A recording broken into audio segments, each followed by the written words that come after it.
వాక్యపు వెలుగు అనే ఆధ్యాత్మిక కార్యక్రమమును వీక్షిస్తున్న నా ప్రియ శ్రోతలు, మీరందరూ బాగున్నారా?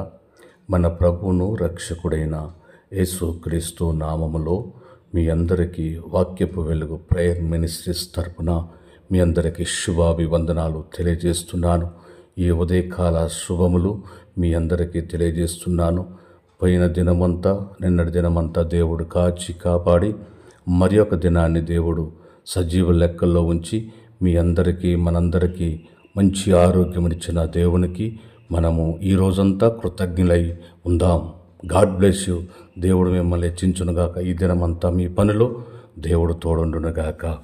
ప్రభునందు ప్రియ దేవుని సంగమా, దేవుని బిడ్డలారా, ఈరోజు చాలామంది ప్రజలు తన లోక సంబంధమైన సంపద కోసం, లోక సంబంధమైన ధనము కోసము, లోక సంబంధమైన ఆస్తి అంతస్తుల కోసము, ఈ భౌతిక సంబంధమైన వాటి కోసము పారుకులాడుతూ ఎంపర్లాడుతూ తనను తాను మనిషి అనే సంగతి మర్చిపోయి విచక్షణ లేకోకుండా తన్ను తాను గాయపరచుకోవడమే కాకుండా ఇతరులను కూడా పాడు చేసే పరిస్థితికి దిగజారిపోయాడు ఈనాటి మానవుడు.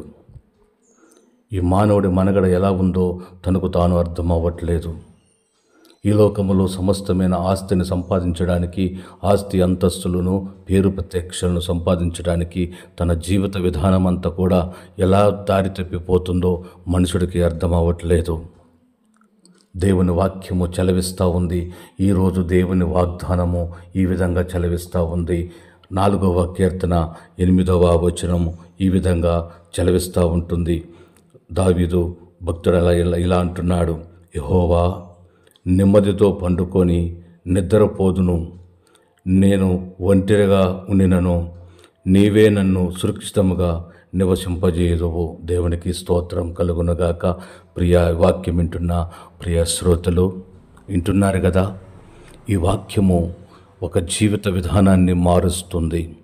నా దేవుని వాక్యము నీ స్థితిగతులను మారుస్తుంది. స్తుతి నీ స్థితిని మారుస్తుంది. ఆయనకు ప్రార్థన చేసిన వారిని ఆయన ఎన్నడూ విడిచిపెట్టే దేవుడు కాదు. ఈ లోకములో ఎప్పుడైనాను ధనధాన్యములు సంపాదించడానికి, పేరు ప్రత్యక్షలు సంపాదించడానికి, ఆస్తి అంతస్తులను కూడబెట్టడానికి నిన్ను నీవు మనిషివనే సంగతి మరిచిపోయి నీ సంపాదన కోసము ఎదుటి వారిని ఇబ్బంది పెడుతున్నావేమో ఎప్పుడన్నా గమనించావా?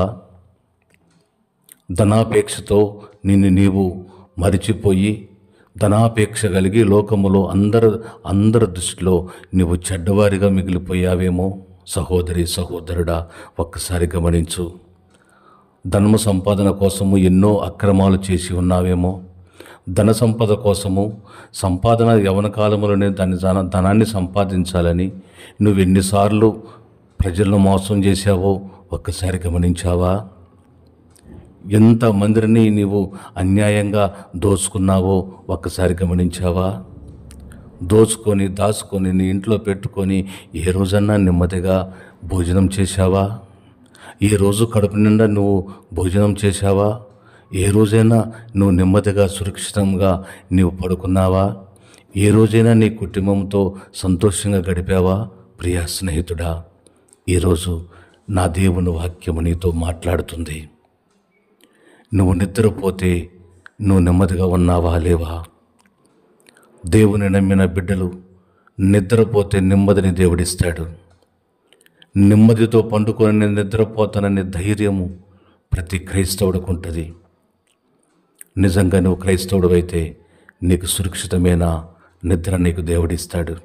ఒకవేళ ఇంతవరకు నీవు క్రైస్తవుడు కాకపోతే, యేసు క్రీస్తును నువ్వు ఎరగకుండా ఉంటే, ఇప్పుడే యేసుక్రీస్తు నా సొంత రక్షకుడని నీవు అంగీకరించి నీ పాపములు ఒప్పుకొని నీ అక్రమాలను ఒప్పుకొని పశ్చాత్తాపము కలిగి నా దేవుని సన్నిధానికి నీ వస్తే నా దేవుడు నిన్ను ఆశీర్వదిస్తాడు. ప్రియ స్నేహితుడా, యవన చెల్లి, యవన తమ్ముడా, ఒక్కసారి గమనించావా?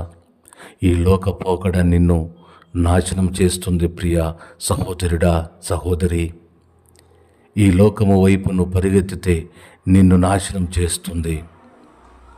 లోక సంపాదన కోసము నువ్వు పరిగెత్తితే నిన్ను, నీ కుటుంబాన్ని నాశనం చేస్తుంది. ఒకవేళ అక్రమంగా వచ్చిన సంపాదన నీకు 4 రోజులు సంతోషమేస్తుందేమో కానీ అది నీ కుటుంబం మీద శాపముగా మారిపోతుంది. ఎవరి దగ్గర నేను ఇక్కడ లూకా సువార్తలో ఒక మాట కనపడుతూ ఒక భక్తుడు కనపడతాడు. జక్కయ్య అనే ఒక సహోదరుడు కనపడతాడు. దేవుడు ఆయన దర్శించినప్పుడు, జక్కయ్య నేడు నీ ఇంట నేను ఉండవలసి ఉన్నది అని జక్కయ్యతో మాట్లాడినప్పుడు జక్కయ్య దిగి వస్తాడు. ఆ ఒక్క మాటకి జక్కయ్య హృదయం తెరవబడి, అయ్యా నేను చాలా పాపిని అని గ్రహించి ఆయన అంటాడు, జక్కయ్య అంటాడు, నేను ఎవరి దగ్గరనైనాను అన్యాయంగా తీసుకుంటే దాని 4 వంతులు నేను వారికి పంచిపెడతానయ్యా. ఒకవేళ నా ఆస్తిలో సగభాగమును నేను పేదలకు పంచిపెడతానయ్యా. చూశారా శ్రోతలు, ఎంత మార్పు వచ్చింది నా యేసు ప్రభు దర్శిస్తే. నా యేసు ప్రభు ఎవరింట్లోనైతే ఉంటాడో, నా యేసు ప్రభు ఎవరింట్లోనైతే అడుగు పెడతాడో, నా దేవుని వాక్యం ఎవరింట్లోనైతే ధ్వనిస్తుందో ఆ ఇల్లు ఆశీర్వాదకరంగా మారుస్తాడు దేవుడు. ఆ ఇంటిని దేవుడు రక్షిస్తాడు దేవుడు. పాపి అయిన జక్కే ఇంటికి రక్షణ వచ్చినట్టు నీ ఇంటికి రక్షణ రాదా? నువ్వు చేయవలసిన పని ఏంటో తెలుసా ప్రియ స్నేహితుడా? దేవుని వాక్యము నీ హృదయం అనే పలక మీద ముద్రించు. నీ హృదయములో నా యేసు క్రీస్తు ప్రభువుకి స్థానం ఇవ్వగలిగితే నిన్ను నరకానికి పోనివ్వడు, పరలోక రాజ్యానికి నిన్ను చేరుస్తాడు. ఆయన ఉన్న స్థలములో నీకును చోటిస్తాడు. ఆయన సింహాసనము ప్రక్కన నిన్ను కూడా కూర్చోబెట్టుకుంటాడు. ప్రియ స్నేహితుడా, నువ్వు చేయవలసిన పని ఒకటే, యేసు క్రీస్తు నా సొంత రక్షకుడని నువ్వు అంగీకరిస్తే చాలు. నీ సమస్తమైన పాపములను క్షమించే దేవుడు. నువ్వు ఎవరి దగ్గరైనా అన్యాయంగా తీసుకుంటే దాన్ని క్షమిస్తాడు దేవుడు. నీ పాపాన్ని క్షమిస్తాడు దేవుడు. నీకు అన్యాయంగా తీసుకున్న సొమ్ముని నువ్వు ఇతరులకు పంచిపెట్టగలిగే మనసు నీకుందా? ఎందుకంటే నువ్వు చనిపోయేటప్పుడు నీతోని ఏమీ రాదు. నువ్వు పుట్టినప్పుడు ఏమీ తీసుకొని రాలేదు, పోయేటప్పుడు ఏమీ తీసుకొని పోవు. వట్టి చేతులతోనే వచ్చావు, చేతులతోనే వెళ్ళవలసి ఉంది. ఈ సత్యాన్ని గ్రహించావా? ప్రియ దేవుని ప్రజలారా, ఒక్కసారి గమనించు. నీ కుటుంబం సంతోషంగా ఉందా? ఒకవేళ ఈ ధనము వల్ల నాకు సంతోషం కలుగుతుందని నువ్వు అనుకుంటున్నావేమో. లేదు ప్రియ స్నేహితుడా, నువ్వు భ్రమపడుతున్నావు. ఆ ధనము నిన్ను సంతోషపరచదు. ధనము ఉండాలి, కానీ ధనాపేక్ష ఉండకూడదు. ఆశ ఉండాలి, అత్యాశ ఉండకూడదనే సత్యాన్ని నువ్వు ఎప్పటికీ మరిచిపోకూడదని నీకు ప్రభు పేట మనవి చేస్తూ ఉంటున్నాను. ధనము సంపాదించు, పర్వాలేదు. ధనాపేక్ష కలిగి సంపాదించబాకు. నష్టములోను కష్టములోను పడిపోతావు. ఇప్పుడే యేసుక్రీస్తు నా సొంత రక్షకుడిని అంగీకరించు. తప్పకుండా నిన్ను ఆశీర్వదిస్తాడు నా ప్రభు. ఆయన ఎవరిని విడిచిపెట్టడు ప్రియ స్నేహితుడా. ప్రతి ఒక్కరిని తన హక్కున చేర్చుకుంటాడు ఆయన.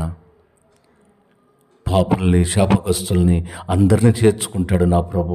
నెమ్మదిగా పండుకొని నేను నిద్రపోతాను అనే నమ్మకం నీకుందా?